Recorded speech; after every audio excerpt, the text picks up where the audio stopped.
আসসালামু আলাইকুম। আ রিকারশনের এই সিরিজে আপনাকে স্বাগতম। রিকারশন এই সিরিজে আমরা চেষ্টা করব একেবারে বেসিক লেভেল থেকে অ্যাডভান্স লেভেল পর্যন্ত রিকারশনের সবকিছুকেই কভার করার। এবং রিকারশন নিয়ে যে আমাদের একটা ভয় থাকে, আমাদের যে সমস্যা থাকে ওইটাকে একেবারেই সলভ করে ফেলা। তো যেহেতু আমরা একদম বেসিক থেকে শুরু করে অ্যাডভান্স লেভেল পর্যন্ত রিকারশন বুঝবো এবং রিকারশনে ইন ডেপথ বুঝবো। তো শুরুতে আমরা হচ্ছে বেসিক দিয়ে শুরু করব এবং এই প্লেলিস্টে যে ভিডিওগুলো আপলোড হবে এগুলা আমরা সিরিয়ালি টপিক ওয়াইজ প্ল্যান করেই করব, যেন হচ্ছে আমরা আস্তে আস্তে লেভেল আপ করতে পারি। তো আমাদের শুরু হবে বেসিক ভিডিও দিয়ে। তারপর অনেকেই দেখা যাবে যে এই বেসিকগুলো সম্পর্কে আপনারা অবগত। তারপর আমি অনুরোধ করব যে আপনারা এগুলো দেখবেন, সিরিয়ালি দেখবেন। সম্ভবত আপনি নতুন একটা ইনসাইট পাবেন যে কিভাবে রিকারশনের প্রবলেম রিয়েলি সলভ করতে হয়। এবং আস্তে আস্তে আমরা রিকারশনের যখন বেসিক শেষ হয়ে যাবে এরপর আমরা হচ্ছে রিকারশনের প্রবলেম সলভ করব। এবং ওভারঅল আমরা এই সিরিজে চেষ্টা করব রিকারশনকে আমাদের একটা স্ট্রং কোডিংয়ের একটা স্ট্রং পার্ট বানিয়ে ফেলার। তো আমরা শুরু করি। তো বেসিক্যালি রিকারশন যেই ফাংশন বারবার নিজেকে কল করে তাকে আমরা রিকারশন বলি। তো রিকারশন একটা লুপের মতোই, কিন্তু আমরা হচ্ছে একটু একদম প্রথম থেকে আমরা জানার চেষ্টা করি। প্রথম একটা খুবই বেসিক ফাংশন লিখব এবং ওই ফাংশনটাকে আমরা রিকার্সিভ ফাংশন হিসেবে ইউজ করে আমরা দেখার চেষ্টা করব যে বেসিক্যালি রিকারশনটা কিভাবে কাজ করে। তো আমি জাস্ট একটা ভয়েড ফাংশন লিখলাম। তো ফাংশনের নাম ফাংশনই দিলাম, সেটা একটা ইন্টিজার ডাটা টাইপ নেয়। মনে করলাম যে এটা কি করতেছে, এটা কিছু একটা প্রিন্ট করতেছে, এটুকুই দিই। এটা একটা প্রিন্ট করতেছে। তো এখানে আমি সুডো কোড লিখতেছি, আমরা রিয়েল কোড হচ্ছে আমাদের কোড এডিটরে লিখবো এখানে বোঝার জন্য। এরপরে ওই ফাংশনটাকে আমি আরেকবার কল করলাম। তো ওই ফাংশনটাকে তার একটা ছোট ভ্যালুর জন্য আমি কল করব। তো এটা যদি একটা ফাংশন হয় এবং এই ফাংশনটা আমরা বারবার কল করব, তো আমরা ইয়াতে জানি কিভাবে করি, ওই যে আমরা ইন্টিজার মেইনের ভিতরে আমরা যে ফাংশনটাকে চাই সেটাকে আমরা এখানে প্রথমে লিখে ফেলাই ফাংশন। তো আমি মনে করলাম এটা 4 একটা ভ্যালু, এটার জন্য আমি এটাকে প্রিন্ট করব। তো এই যে আমি সুডো কোডটা লিখলাম, এখানে হচ্ছে আমরা কি করতেছি আমরা একটু দেখি। আমরা মেইন ফাংশনের ভিতরে একটা ফাংশনকে কল করছি, ভালো কথা।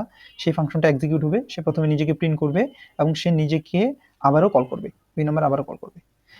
ভালো কথা, 4 এর জন্য মনে করেন এটা প্রিন্ট করলো 4। তো কি প্রিন্ট করবে আমি এখানে লিখি নেই, তো মনে করেন যে এখানে প্রিন্ট করবে হচ্ছে n কে প্রিন্ট করবে। তো 4 প্রিন্ট করলো, এরপরে 1, 3 প্রিন্ট করবে, 2 প্রিন্ট করবে, বাট এভাবে তো চলতে থাকবে ভাই। 3 পরে 1, 1 এর পরে 1 - 1 0 প্রিন্ট করবে, 0 থেকে 0 - 1 -1 প্রিন্ট করবে, -2। তাহলে এই ফাংশন তো নিজেকে বারবার কল করতেই থাকবে, এই ফাংশন তো মানে থামবে না। এক্স্যাক্টলি। তো রিকারশন হচ্ছে ওই লুপের মতোই, সেটা কিন্তু চলতেই থাকে। লুপকে আমাদের থামানোর জন্য কি করতে হয়, কোনো একটা কন্ডিশন দিতে হয়। তো সেম ভাবে এই রিকারশনকে থামানোর জন্য এইভাবে লিখলেই হবে না, আমাকে কিছু একটা কন্ডিশন দিতে হবে, যে কারণে এই ফাংশনটা নিজেকে বারবার কল করা থামাই দিবে একটা নির্দিষ্ট পর্যায়ে গিয়ে, যখন আমাদের কাজ হয়ে যাবে। আমরা লুপে যে কাজটা করি। তো এই জন্যই তাহলে রিকারশনে ফাংশন লেখার জন্য আমাদের সবসময় 2টা সত্য মাথায় রাখতে হবে। সত্য নাম্বার 1 কি, বারবার কল করা, ফাংশন কল। আর 2 নাম্বারটা হলো কি, একটা হলো কন্ডিশন দেওয়া, stop condition. Stop condition condition যেটাকে আমরা প্রোগ্রামিং ভাষায় একটু গুছায় সুন্দর করে আমরা বলি, কি বলি, base condition. Base condition base condition. তো এই দুইটা কাজ যদি আমরা কোনো একটা ফাংশনের ভিতর করতে পারি সেটাকে আমরা রিকার্সিভ ফাংশন বলবো। আপাতত আমরা রিকার্সিভ ফাংশনে আজকে এই বেসিক লেকচারে আমরা একটু খুবই বেসিক গ্রামারটা জানবো, যে হাউ রিকার্সিভ ফাংশন লিখতে হয়, এটা কিভাবে কল করে, এটাকে একটু ট্রেসিং করে দেখার চেষ্টা করব। বাট আমরা পরবর্তীতে আস্তে আস্তে এটা ডিপ ডেপথে যাবো, যে এটা কম্পিউটারে কিভাবে এক্সিকিউট করবো, কঠিন প্রবলেমে কিভাবে সলভ করবো। বাট আপাতত আমরা জাস্ট এটুকুই জানি যে কোনো একটা ফাংশনকে রিকার্সিভ ফাংশন হতে হলে তাকে নিজেকেই বারবার কল করার যে ক্ষমতাটা, এটা থাকতে হবে। এবং এটা কিন্তু ইনফিনিটি লুপের মতো চলতে থাকলে হবে না, সেটাকে কোনো না কোনো সময় থামাই দিতে হবে। তো থামাই দেওয়ার জন্য তখন তাহলে আমরা কি করতে পারি, তখন আমরা এই ফাংশনটাকে আমরা চেঞ্জ করে এখানে কোনো একটা কন্ডিশন দিয়ে দিব। মনে করি যে আমরা এটা এখানে একটা ইফ কন্ডিশন দিয়ে দিব, যে যদি এটা n এর মান 5 হয়ে যায় বা n এর মান 0 হয়ে যায়, তখন তুমি এটাকে থামাই দিও। ওই কন্ডিশনটা লেখা এবং ওই ফাংশনটাকে নিজের ভিতরেই বারবার কল করা, দ্যাটস রিকারশন। তো আমরা আগে একটা কোড দেখবো এবং ওই কোডটাকে পরবর্তীতে আমরা এখানে ট্রেস করার ট্রাই করব। তো আমরা যে কোডটা দেখবো সেটাকে আমরা এখানে একটু সুডো কোড আকারে লিখেই ফেলাই। মনে করেন যে আমি একটা লিখবো ভয়েড নামে একটা ফাংশন, কালারটা চেঞ্জ করে নিই। আমি একটা ভয়েড নামে একটা ফাংশন নিলাম, ফাংশনের নাম কি দিব, ফাংশন দিই, ফান দিলাম, ফান। এটা ইন্টিজার একটা নিবে, যে ফাংশনটা লিখছিলাম ওইটাই জাস্ট আরেকবার লিখে ফেলাম। এটা কি করবে, সেটা হলো প্রিন্ট করবে, সি আউট করবে আমার এই n এর মান। তো আমি শুরু করে লিখি, তাহলে আমাদের মাথায় এটা প্রিন্ট করবে এবং পরবর্তীতে এই ফান ফাংশনটা কি তার ছোট একটা ভ্যালুর জন্য কল করবে। ভালো কথা, আমি এখানে কোনো বেস কন্ডিশন লিখিনি, তাহলে এটা কিন্তু কি হবে, ইনফিনিটি লুপে চলে যাবে। তো এই জন্য আমি কি করব, ইফ আমি বলবো যে n এর মান যতক্ষণ বড় হবে, কাপ থেকে 0 থেকে বড় হবে, ততক্ষণ পর্যন্ত তুমি এই ঘটনাটাকে ঘটাও। কোন ঘটনাটা, এই যে নিচে যে প্রিন্ট করা এবং ফাংশনটাকে বারবার করা। এটুকু যদি করতে পারি আমরা কিন্তু আমাদের প্রথম রিকার্সিভ ফাংশন লিখে ফেলেছি। বাট এই রিকার্সিভ ফাংশনের কিছু বিহেভিয়ার এবং আমরা কেন এটা এত কষ্ট করে শিখতেছি, বা এটাকে বলা হয় অনেকগুলো কমপ্লেক্স ডাটা স্ট্রাকচারের ফাউন্ডেশন। এটা যদি আমরা ভালো মতো বুঝি, dynamic programming, graph, tree, link list, অনেক কিছুতে আমাদের অনেক হেল্প হবে। তো এই জিনিসটাকে আমরা একটু এখন দেখি। তো আমরা জাস্ট এটাকে কোড করে নিই, তারপর আমি মানে বুঝাচ্ছি যে আসলে কেন আমাদের এটা দরকার।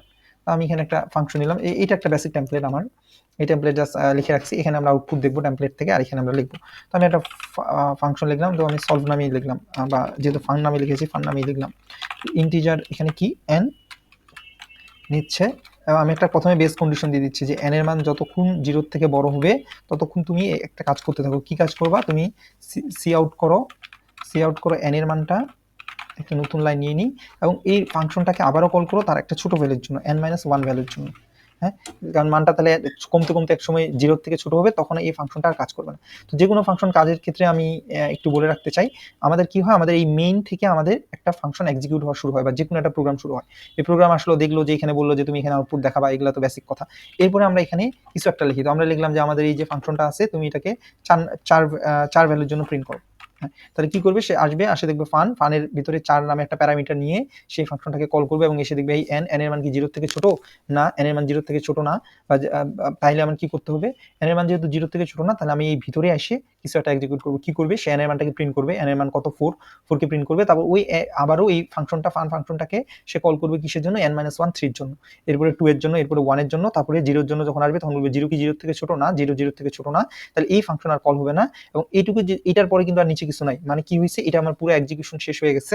যেহেতু এটা পুরোটার এক্সিকিউশন শেষ হয়ে গেছে, সে এখানে ব্যাক আসবে এই লাইনে, এবং এসে এখানে আর কিছু পাবে না, সে রিটার্ন 0, মানে সে বুঝবে যে এই প্রোগ্রাম আমার শেষ হয়ে গেছে, সে বের হয়ে যাবে।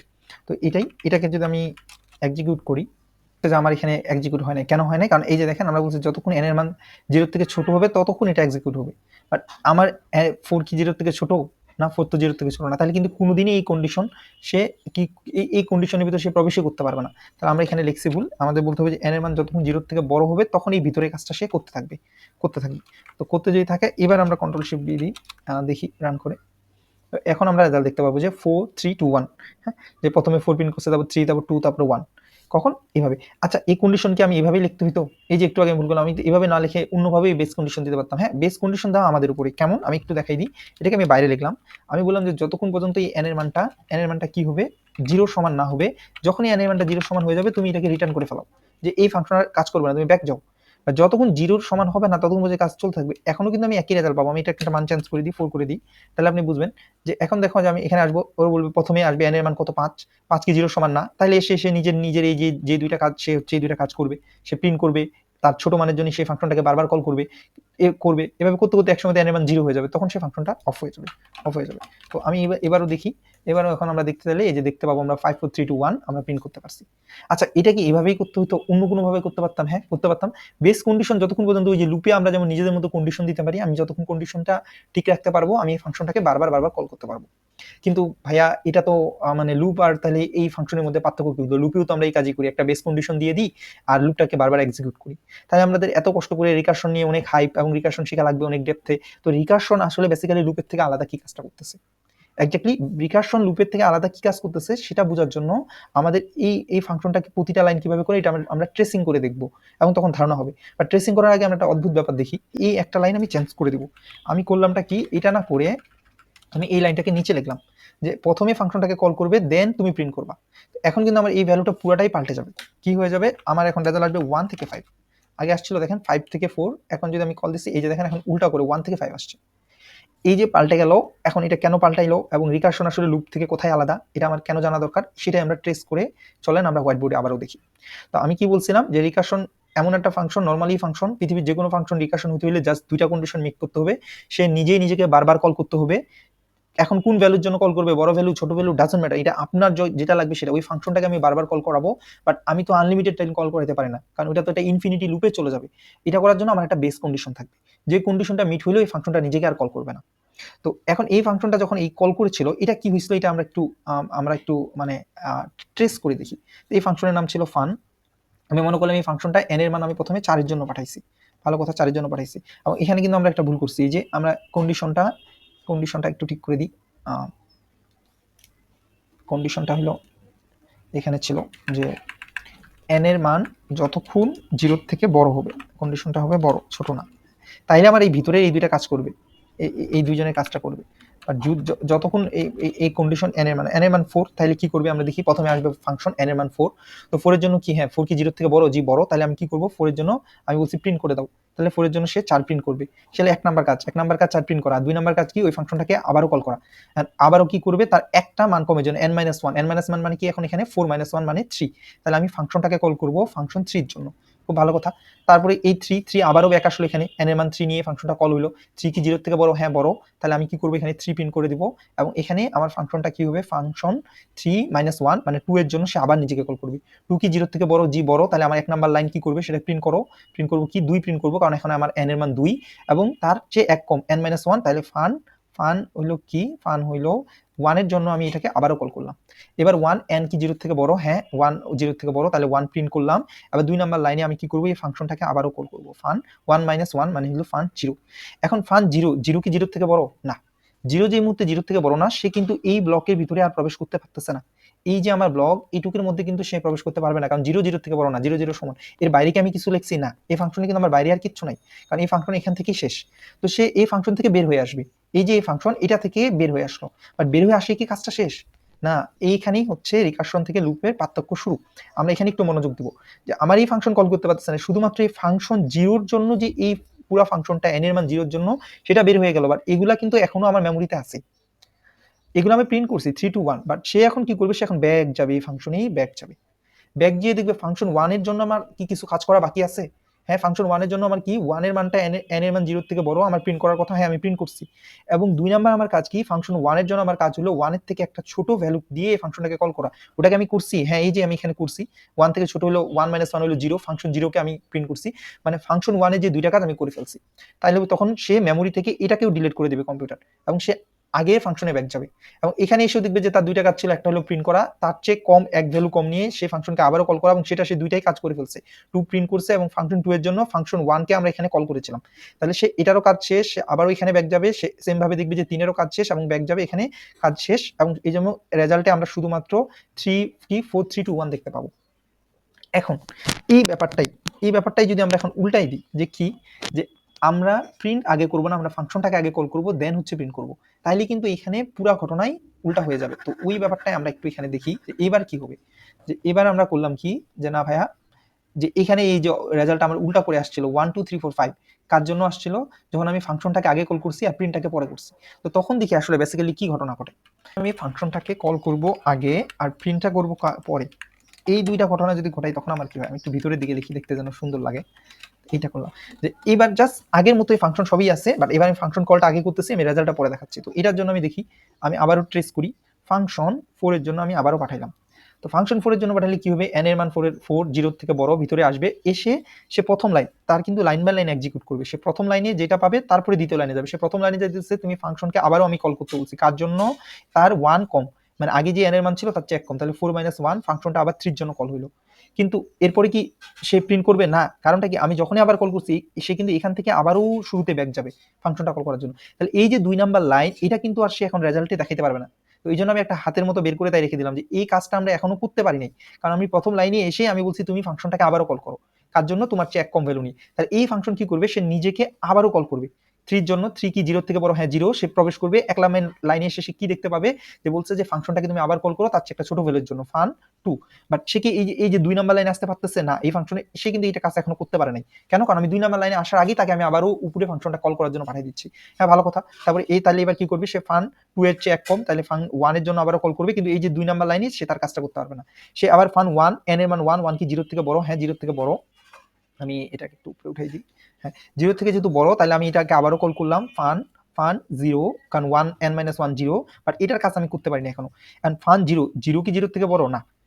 এখন আমি কি করতেছি ওই যে বললাম যে ফান 0 এই ফাংশনটার জন্য এই জাস্ট এই ফাংশনটার জন্য আমি এর নিচে আর কিছু পাচ্ছি না কারণ আমি n এর মান 0 এখান থেকে আমি বের হয়ে গেছি এই যে এইটুকু ঢুকতে পারবো না এর নিচে আর কিছু লেখা নাই। তখন এই ফাংশন কি করবে বলবে যে ওকে আমার কাজ শেষ তাহলে আমি এইখানে ব্যাক যাই। তো ফাংশন 1 এ যখন ব্যাক গেল তখন ফাংশন 1 বলবে আচ্ছা ফাংশন 1 এর জন্য দুইটা কাজ ছিল কি কাজ এক নাম্বার লাইন হলো নিজেই তার ছোট একটা মানের জন্য নিজেকে কল করা 1 মাইনাস ওই জন্য আমি ফাংশন 0 কে কল করছি মানে আমি এক নাম্বার লাইন এক্সিকিউট করছি বা 2 নাম্বার লাইনে যে প্রিন্ট এটা করি নাই। সে কি করতে বলছে n কে প্রিন্ট করতে বলছে এবং এখানে আমার n এর মান কত এখানে আমার n এর মান কিন্তু 1 তাহলে আমার এখানে প্রিন্ট হয়ে যাবে কত প্রথমে 1 এই যে 1 এটা হচ্ছে সবার আগে প্রিন্ট হবে হ্যাঁ আউটপুট এই জন্য আমরা উল্টা করে দেখছিলাম দেখেন আমার প্রথমে প্রিন্ট হবে কত 1 এরপরে কি করবে এই ফাংশন বলবে আমার কি দুইটা কাজ হইছে হ্যাঁ এক নাম্বার কাজ ছিল নিজেই নিজেকে কল করা যেটা আমি এই যে এখানে করছি 2 নাম্বার কাজ হলো আমার ভ্যালুটাকে প্রিন্ট করা আমি প্রিন্ট করছি যেহেতু আমার কাজ হয়ে গেছে, তাহলে আমার কাজ শেষ, আমি আবারও ব্যাক যাই, সে তখন আবারও ব্যাক যাবে। ফাংশন 2 এর কাছে আসবে, সাম ফাংশন 2 ও বলবে সেম, প্রথম কাজ 1 নাম্বার কাজ, যে 1 নাম্বার কাজ, সে বলবে 1 নাম্বার কাজ আমার হয়ে গেছে, আমি তার চেয়ে ছোট মানকে দিয়ে কল করছিলাম, বাট আমার 2 নাম্বার যে লাইন ওইটার কাজ তখন আমি করতে পারি নাই, কারণ আমাকে উপরে পাঠিয়ে দেওয়া হয়েছিল, এখন আমি এটা এক্সিকিউট করব। তাহলে এখন আমি 2 এক্সিকিউট করলাম, যখন এটা এক্সিকিউট হলো তখন এটা আমার আউটপুটে আসবে 2। এরপরে এর যেহেতু দুইটা কাজ হয়ে গেছে, সে নিজে ব্যাক যাবে, সেম ভাবে এখানে এসে ফাংশন 3 এর জন্য বলবে যে আমার প্রথমে আমার নিজেকে 1 নাম্বার কাজটা হয়ে গেছে, 2 নাম্বার লাইনটা এক্সিকিউট করতে পারি নাই আগে, এই 2 নাম্বার লাইন আমি এক্সিকিউট করব, সে এখন এখানে আসবে হলো 3। তারপরে এই যেহেতু ফাংশন 3 কাজ শেষ, তাহলে ফাংশন 3 4 এ ব্যাক যাবে, এবং 4 ও সেম ভাবে 1 নাম্বারটা আগে করে রাখছে, এবং 2 নাম্বার যে কাজ যে প্রিন্ট করা তার ভ্যালুটাকে প্রিন্ট করে দিবে, সেটা হলো 4। তাহলে এই জন্য আমরা রেজাল্ট পাবো 1 2 3 4। এবার আগের বার পাইছিলাম 4 3 2 1, এখন আমরা পাচ্ছি 1 2 3 4। দেখে নিই আবার, 4 এর জন্য আমরা কন্ট্রোল এস দিলাম, কন্ট্রোল বি দিলাম, আগের মতোই পাইছি। হ্যাঁ, আমি এবার পাবো 1 2 3 4। এবং আমি এখানে কিন্তু বেস কন্ডিশনটা আলাদাভাবে লিখছি, এখানে আলাদাভাবে লিখছি, ডাজন্ট ম্যাটার আপনি বেস কন্ডিশন কিভাবে লিখতেছেন এটা কোনো ইম্পর্টেন্ট না, আপনাকে একটা base condition, valid base condition দিতে হবে, যে কারণে এই ফাংশনটা একসময় থেমে যাবে, নাহলে আমরা একটা ইনফিনিটি লুপে পড়ে যাব। বাট এটাকে লেখার জন্য ইয়া করার দরকার নেই, মুখস্থ যে ভাই এভাবেই লিখতে হবে, এভাবেই লিখতে হবে, এটা কমপ্লিটলি আমরা ওই সময় আমাদের ব্রেন বুদ্ধি অ্যাপ্লাই করে যেটা আমাদের জন্য সুইটেবল হবে ওইটাই আমরা দিব। ওকে, তো এটা হইলো এই ঘটনা। তাই এখান থেকে কিন্তু একটা ইন্টারেস্টিং ব্যাপার দেখেন, লুপের ক্ষেত্রে হইলে কি হইতো, আমি যদি একটা ফর লুপ বা ওয়াইল লুপ ব্যবহার করতাম, লুপ, তাহলে আমার কি হইতো, লুপে ওই জিনিসটা যখনই আমার এক্সিকিউট করতে, আমি মনে করেন যে একটা লুপ লিখলাম যে তুমি 1 থেকে 4 এক্সিকিউট করো, সে 1 2 3 4 প্রিন্ট করে দিয়ে থেমে যেত। বাট এখানে কিন্তু রিকার্শনের সাথে পার্থক্য এটা, রিকার্শন কিন্তু দুইবার করে, মানে জাস্ট গিয়েই থেমে যাচ্ছে না, ও আবারও ব্যাক যাচ্ছে। এই যে একবার যাচ্ছে এবং আসতেছে, এইটাই রিকার্শনের সবচেয়ে ইন্টারেস্টিং পার্ট, এবং এটাই আসলে বোঝা দরকার যে রিকার্শন লুপের মতো শুধুমাত্র একবার গিয়ে ফাংশন যেখানে থেমে যায়, আমার কন্ডিশন সেখানে থামে না, রিকার্শন আবারও ব্যাক আসে, প্রতিটা ফাংশনে ব্যাক আসতেছে। এন্ড ব্যাক আসার সময় আমার কাজ করবে কি করবে না, এই যে প্রথমবার আমি যখন দেখাইছিলাম তখন কিন্তু আমার এই যে এই ফাংশন কলটা আমি যদি একটু উল্টা করে দেখাই আবারও, যে আমি আগে প্রিন্ট করাবো তারপরে দেখাবো, যখন আমার তখনও কিন্তু ব্যাক গেছিল, কিন্তু তখন আমার আর কিছু করার ছিল না।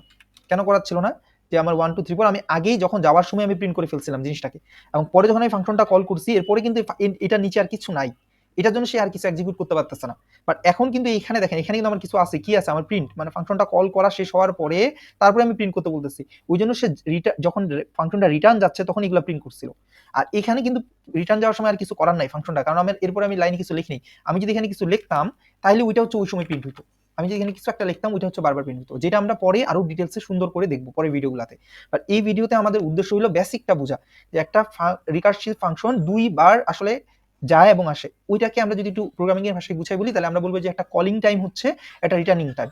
এখানে এই যে ফাংশনটা লিখছি এটা কলিং টাইমে কিছু একটা প্রিন্ট করতেছে, তারপরে সে ফাংশনটাকে এক্সিকিউট করতেছে, বা রিটার্নিং টাইমে আমি কিছু লিখি নাই, আমি চাইলে এখানে রিটার্নিং টাইমে কিছু একটা লিখতে পারতাম, আমি একটা রিটার্নিং টাইম লিখতে পারতাম। আমি দেখি এটা এটা আপনারা মনে মনে অনুমান করেন যে এটার আউটপুট এখন কি আসতে পারে এবং কেন আসলো, এটা পরবর্তীতে আমি ভিডিওতে দেখাবো, আপনি এটা ট্রেস করে দেখবেন আপনারা। আর আমরা চাইলে নিজেরা এটা হোমওয়ার্ক হিসেবে দেখতে পারেন। দেখেন প্রথমে আসছিল 4 3 2 1, আর পরে এবার আসছে 1 2 3 4। কারণটা কি, প্রথমে অংশটা হয়েছে আমার যখন আমি ফাংশনটাকে কল করছি কলিং টাইমে এটা এক্সিকিউট করছে, আর এই পরের লাইনটা এক্সিকিউট করছে রিটার্নিং টাইমে। এবং এখানে আমি যে এখন যেটা দেখাচ্ছি এখানে কিন্তু রিটার্নিং টাইমে 1 2 3 4, এই জন্য আমার এখানে আউটপুটটা আসছে 1 2 3 4। আর আগের আউটপুটটা আসছিল 4 3 2 1, কারণ ওইটা হচ্ছে আমার কলিং টাইমে গেছিল। তাহলে এই কথাটা বারবার বলার উদ্দেশ্য যে ফাংশনের তাইলে দুইটা ফেজ আছে, যে একটা হলো কলিং টাইম, একটা হলো রিটার্নিং টাইম, এই দুইটাকে আমাদের মাথায় রাখতে হবে। তাহলে যেই ফাংশনেই নিজেই নিজেকে বারবার কল করতে পারবে এবং যার একটা বেস কন্ডিশন আছে সেটাকে আমরা একটা রিকার্সিভ ফাংশন বলতে পারবো। এবং রিকার্সিভ ফাংশনের সাথে লুপের পার্থক্যটা কোথায়, যে লুপ শুধুমাত্র একবার কল হয়ে থেকে যায়, বা রিকার্সিভ ফাংশনে আমরা দুইবার একটা জিনিসের দুইটা ফেজ ইউজ করতে পারি, আমি তাকে কলিং টাইমেও আউটপুট দেখাতে পারি, আবার রিটার্নিং টাইমেও দেখাতে পারি। এই যে আমার অতিরিক্ত আমি দুইটা আলাদা আলাদা সুবিধা পাচ্ছি, সেটাই আমাকে এই রিকার্সিভ ফাংশনটাকে বেশি পাওয়ারফুল করে ফেলতেছে। কারণ আপনার হাতে যত কন্ট্রোল থাকবে, আপনি জিনিসটাকে যতভাবে আউটপুট দেখাতে পারবেন বা কোনো একটা অপারেশন করতে পারবেন, আপনি ওই বিষয়টার উপর বেশি কন্ট্রোল রাখবেন এবং ওইটাতে অনেক কিছু ভ্যারিয়েশন করতে পারবেন, যেটাই রিকার্শনকে এত বেশি পাওয়ারফুল করে ফেলছে। কারণ রিকার্শনে একটা কলিং টাইম আছে এবং একটা ব্যাক যাওয়ার সময় আছে। তাহলে আপাতত আমার এই ভিডিও থেকে ইনসাইট নেওয়ার এটুকুই, যে রিকার্সিভ ফাংশন আমি কিভাবে কল করতেছি এবং এক্স্যাক্টলি রিকার্সিভ ফাংশনটা কিভাবে কল হচ্ছে। এবং দেখেন এই রিকার্সিভ ফাংশনটা উপরে যদি আমি কিছু একটা ফাংশন কলিং এর উপরে যদি কিছু একটা করতেছি, সেটা একভাবে প্রিন্ট হচ্ছে, এখন তো শুধু প্রিন্ট করলাম, পরবর্তীতে আমরা অন্য আরো অনেক অপারেশন করব। আবার আমি যদি নিচে রাখতেছি তখন কিন্তু আমার অন্য অপারেশনটা হচ্ছে। তো এটাই হলো রিকার্সিভ ফাংশনের মজা।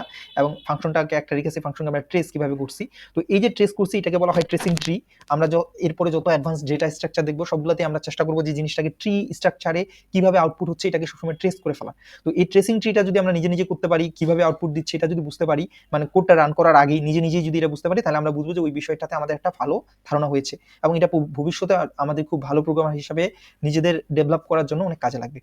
তো আজকে এইটুকুই, এ পর্যন্তই। নেক্সট ভিডিওতে এক্স্যাক্টলি কম্পিউটার এই রিকার্শনটাকে কিভাবে হ্যান্ডেল করে কম্পিউটারের মেমোরিতে, ওইটা আমরা দেখা ট্রাই করব। এবং পুরা সিরিজে আসলে বেসিক্যালি আমরা একদম বেসিক থেকে শুরু করে আস্তে আস্তে ডেপথে যাওয়ার চেষ্টা করব। তো অনেকের ক্ষেত্রে যেটা হবে যে অনেকে অনেক কিছু পারবে, বাট আমি বলবো যে এটা নিজেরা একটু খাতা কলমে ট্রাই করার, নিজেরা একটু প্র্যাকটিস করার, এবং আস্তে আস্তে যখন আমরা খুব হার্ড প্রবলেম সলভ করব তখন দেখবো যে আমরা আসলে এই বেসিকগুলোই আমাদের অনেক বেশি হেল্প করতেছে। ওই খুবই হার্ড ফেসবুক, গুগল, অ্যামাজনের ইন্টারভিউ কোশ্চেন আমরা সলভ করব, এবং তখন দেখবো যে আমরা যে খুবই ইজি হয়ে গেছে আমাদের জন্য, কারণ আমরা এই বেসিক থেকে শুরু করছি। তো সবার জন্য শুভকামনা, এবং আশা করি পরের ভিডিওগুলোতে আপনাদের সাথে আবার দেখা হবে। তো আজকে এই পর্যন্ত, আসসালামু আলাইকুম।